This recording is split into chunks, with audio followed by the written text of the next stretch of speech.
Ayan mga idol, biyahe tayo. Bali bandang Tagaytay yan mga idol. Nag-stop over muna tayo at mayroon tayong inayos sa motor natin. So ayun o, kita nyo mga idol. Grabe ang pagsano, ang lamig niya mga idol.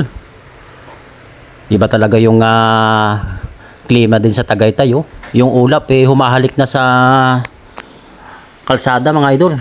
So ayan, diretso na tayo sa biyahe natin. Bye-bye na natin yung kalsadang yan. Bali ang exit niyan mga idol, Lemery, Batangas. Bali papunta tayo ng port ng Batangas. So simorka tayo dyan sa Tagaytay mga idol.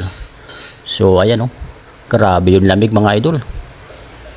Ulap na yan oh, na humahalik sa kalsada. Medyo umaambon-ambon yung mga oras na yan mga idol. Ayun oh. Pero masarap mag-rides kung ganyan kaganda yung view na nadadaanan natin, di ba? Ayun oh, grabe mga idol oh. Ang ganda ng lugar.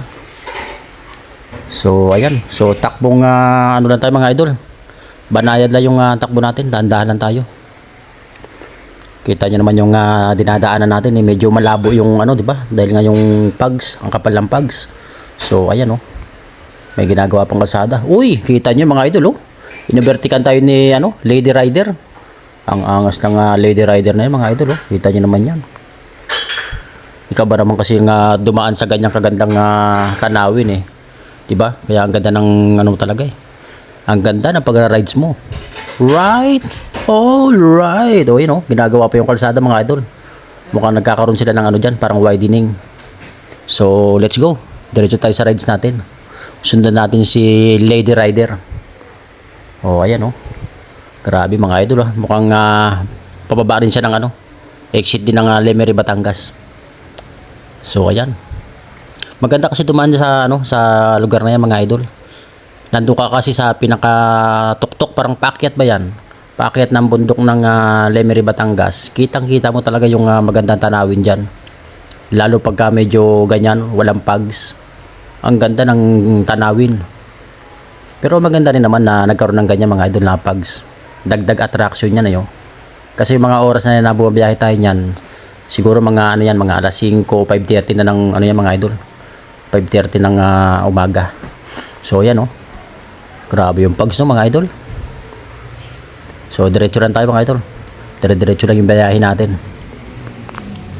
Ayan alright talaga ang angas ni Lady Rider solo lang siya wala siyang backride sa likod niya. Ako may backride ako kasama ko si misis ko sa biyahe ko na yan kaya siya yung videographer ko ngayon dyan sa rides natin na yan mga idol ayan dahil sa wala pa tayong magandang camera ginagamit, kasi pag yan ang cellphone ko nilalagay ko dyan sa lagayan ng motor ko, nagbabibrate siya mga idol.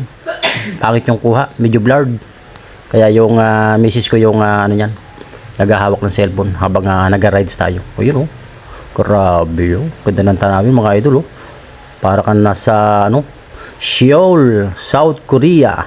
Alright, Seoul ba tawag doon Seoul? Pero never mind mga idol. So diretso tayo sa sa biyahe natin. Yun grabe, kumakapal yung pugs mga idol.